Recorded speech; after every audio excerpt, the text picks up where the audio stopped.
Hi, I'm Bill DiGiulio. Today I'd like to talk about a basic chord vocabulary for the guitar. Or as I stated in the title of the video, how many chords do I really need to know? Many times guitarists will go into a music store and walk over to the instructional books section and see chord books that contain hundreds of chords. And they'll look at this book and say, how in the world am I supposed to learn all these chords and memorize them? Now, having great chord vocabulary is a great idea. If you want to expand the chord vocabulary beyond this video, there are many books you could use. One series that's quite popular is Ted Green's works. For example, Chord Chemistry, and he also has several books on modern chord progressions, which are pretty much the state of the art as far as instructional materials. They've been around a long time and they should be easy to find in music stores. However, in this video, I'm going to take just the opposite approach. My feeling is that it's not the number of chords you know, but how quickly you can access the chords that you do know. In this system I've worked out, I'm just going to take 9 chord forms, 3 major forms, 3 minor forms, and 3 dominant 7 forms, and show you a way to practice them so that you can locate them and find them quickly on the neck. Now what this will do is make them musically useful and musically accessible to you. If you have a lot of chords sitting in a book, they're not accessible to you if you don't know them intimately on the neck. Or if you can't find them quickly, having a lot of chords at your disposal is not necessarily the most necessary thing. But the chords you do know, if they're movable chords that is, being able to find them on whatever fret in a very quick amount, very fast amount of time is the key to having a way to unlock the neck and be able to play things you normally would have trouble finding. Now this will have some other implications too, as you'll see in later videos. But for right now, let me just talk about these 9 chord forms, which we're going to learn to locate on the neck very quickly. The first form, and some of these you may already know, so these may not be 9 new forms to learn, it may only be a few, but being able to find them quickly may be the thing that's holding you back. And by solving that problem, these 9 chords will be immediately accessible musically. So here are the 3 forms. Now one thing I should mention is these are not open string chords, these are all movable forms. So if you're primarily an acoustic player that plays a lot of, that requires and prefers the sound of a lot of open string chords, especially with the use of a capo or using alternate tunings, these voicings are probably not going to be useful to you. This is for players that use standard tuning and are used to playing the basic movable chord shapes, which these are actually. Most of these 9 chords are the basic movable chord shapes. I just may be organizing them in a different way than you're used to. So here are the first 3 forms. The first 3 forms are major forms. First form, and I'll include a PDF with this video in the comments section that you can download, that you can refer to when working on these chords, just in case one or more of them are not familiar to you. The first form is an F major chord. Again, this is a very common form. You may already know this one. Barring the first 2 frets, first 2 strings on the 1st fret, 2nd finger on the 3rd string, 3rd finger on the 4th string. The next form is a D major form. And this is simply barring the first 3 strings on the 2nd fret, 2nd finger on the 2nd fret, and 3rd finger on the 4th string, 4th fret. Now you may know this form as this one. You can additionally add the 4th finger up here if you prefer, but this form will do fine for our purposes. And the 3rd form is a C chord in this voicing. or I'm sorry, I'll play it as a B chord in this case, on the 2nd fret. So notice that's simply first finger on the 2nd string, first finger on the 1st string, 2nd fret, 4th finger on the 2nd string, 4th fret, 3rd finger on the 3rd string, 4th fret. Now you may also know this form, which is very similar to this one, or a relation to it, but I'll use this one for now, for reasons which I'll explain later in the video. So the 3 forms again are F, F major, D major, and B major. Now you'll notice each of these 3 forms are removable chords. I can play each of these forms anywhere on the neck, and that's going to be the key to this system. So what I'm going to explain now is a way to learn these chords all over the neck and access them quickly. So here's the concept what I'm going to go for. We want to play a C chord 3 different places on the neck using these forms. So for example, I want to play a C chord. So this is a B chord, as we said. So by moving it up 1 fret, I'm playing a C chord. Now how about this form? That's an F chord on the 1st fret, F. I'll move it up, G, A, B, C. So on the 8th fret, this form is a C chord. Now how about the form we didn't use yet, this one? That's a D chord on the 2nd fret. D, I'll move it up. E, F, remember half step between E and F. G, A, B, half step between B and C. That's a C chord. So 3 ways to play a C chord.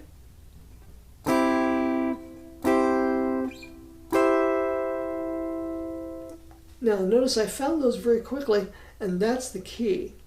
As I mentioned previously, knowing a lot of forms is not as important as knowing a few forms and being able to get to them very quickly in the heat of the performance. Especially if you're doing a lot of improvisational work. You don't have time to work out every single voicing that you play. You may know the basic chords of the tune, and if you don't need to play particular inversions for that, you can find them in the and vary them as you play.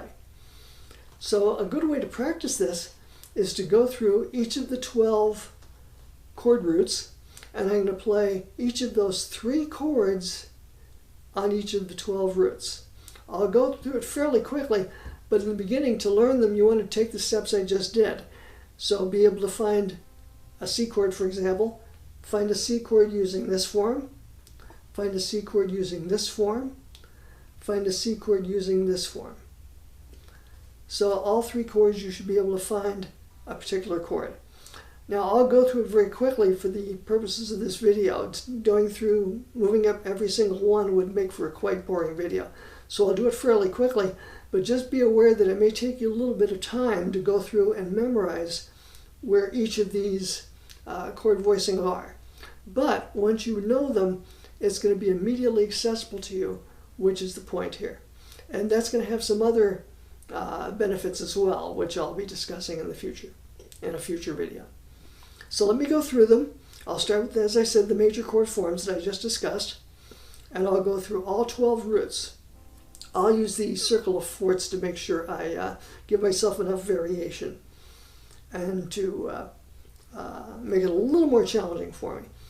And here again, I'm doing it very quickly, but you can, of course, when in your practice session, take all the time you need to find them at first and go for accuracy rather than speed in the beginning. Okay, so here's the process. I'll go through each one. C, F, B flat, E flat, A flat, D flat,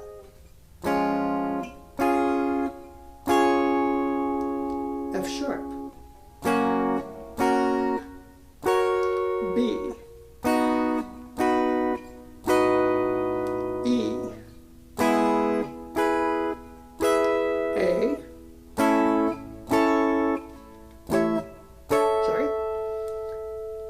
D, finally G.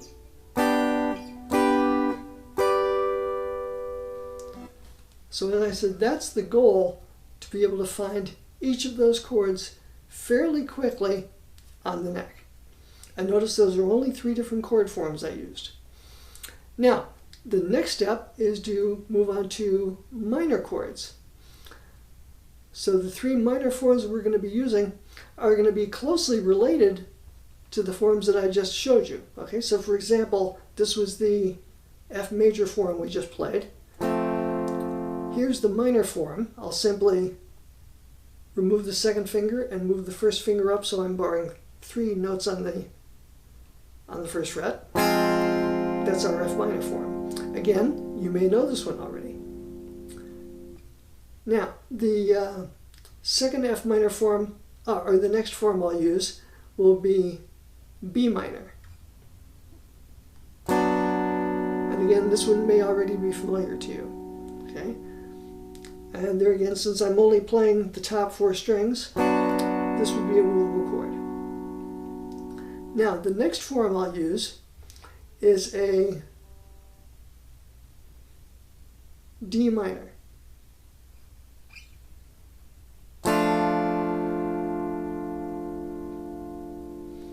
Now, notice this form, you may say, well, Bill, it looks like you're using 2 minor thirds in that chord. You have an F, an A, a D, and an F. If you're a purist, some people don't like the sound of a chord if it has 2 thirds in it. Okay? Well, there are other ways to voice that chord, which I may show you in a future video.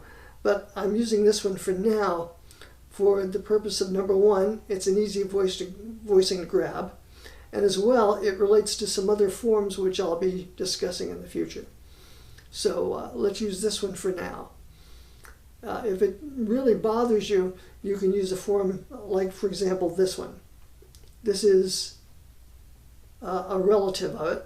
Let's say I take these 3 notes, move it up to here, I have to refinger it, and then I play the, I can use that form if you prefer. Okay? But as I said, I think this one will do fine for most people in the beginning. Okay, so now the whole idea is I want to find minor chords 3 different places using all 12 roots. Again, I'll start with C minor and go through the cycle of fourths. C minor,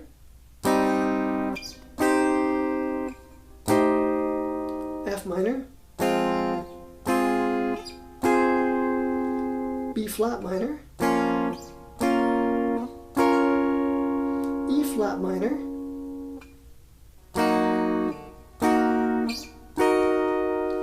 A flat minor, C sharp minor,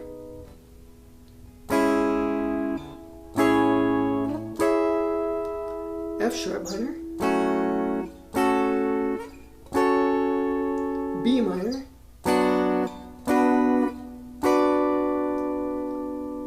E minor, A minor, D minor, finally G minor.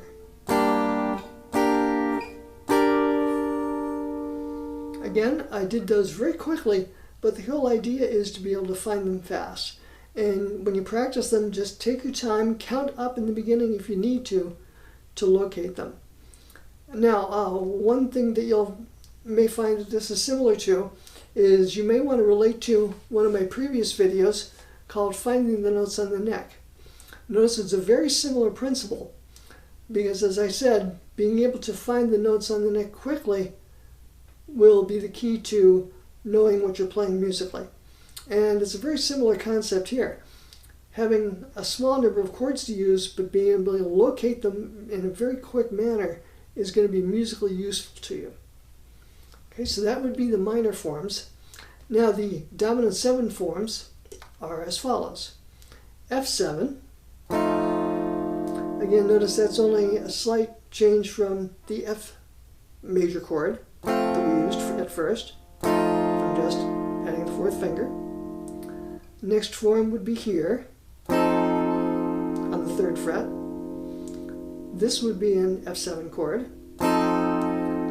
And then finally, this form, which is a B7 on the 2nd fret. Okay, so I want to be able to find each of those chords in the 3 different locations as I did previously using all 12 roots. So I'll go through it now. Cycle of 4ths again. C7, F7, B flat 7, E flat 7,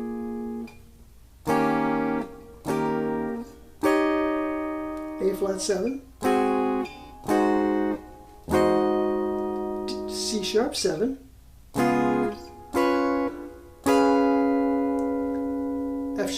F sharp 7, excuse me,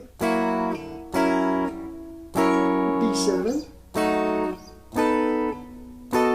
E7,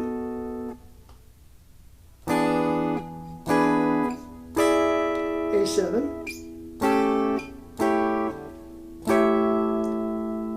D7,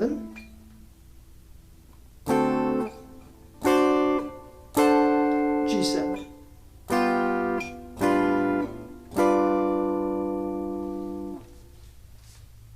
So now notice I found each of the 3 dominant 7th forms 3 different places on the neck. And again, the goal is to do it fairly quickly, eventually, with a little time and practice on it. Now, here's why I chose the forms I did. What you'll notice is each of those forms, for example, in the major chords, has a different note of the chord as its highest voice. So it's a different inversion. So for example, this form, the F form, let's call it, has the root on the top. This form, what we might call the D form, has the 3rd on the top. And this form, the B for example, if you want to call it that, has the 5th of the chord on the top. So I have 3 different inversions of each of the major chords. Now that has some benefits to it. Let's say what this will do is, first of all, among other things, give me a basic vocabulary if I want to be able to play, say for example, chord melody on the guitar. As you know, the principle of chord melody is that the highest note of any chord I'm playing is the melody note of the song. And whatever I voice underneath it is the harmony of the moment of the song. So let's say, for example, I want to play the song Amazing Grace. So just using the voicings that I've given you, let me just play a very simple version of that using those movable forms.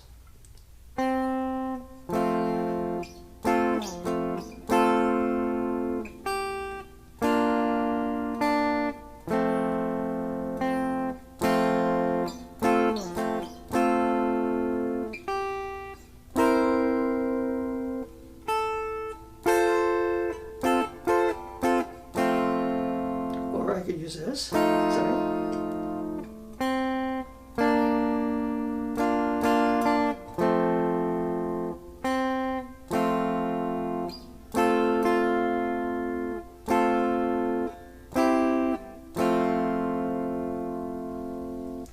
Now, was that a groundbreaking arrangement or terribly inventive? Not really, but just using my basic chord vocabulary, it allowed me to play it allowed me to voice each of those chords and have the melody on top, which is what I want to do when I'm playing chord melody.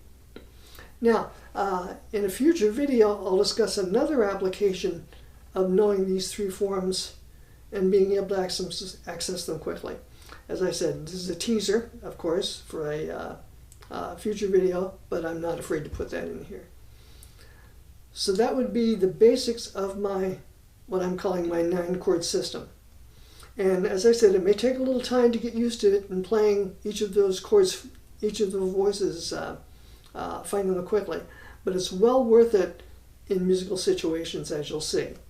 And as I said, this will have some other implications as well. And as I said, each of these forms will be on a PDF, which I'll include in the video description. So you'll be able to access that if any of these forms are unfamiliar to you. You'll see them on graphically. Thanks again, and if you have any questions, of course, or comments, or anything that wasn't clear, feel free to leave it in the comments below, and I'll be happy to read them and answer them. And I'd really appreciate it if you would like this video, comment, and of course share it if you find it useful and you think any of your friends would find it useful on Facebook. Thanks again for listening, and have a great day.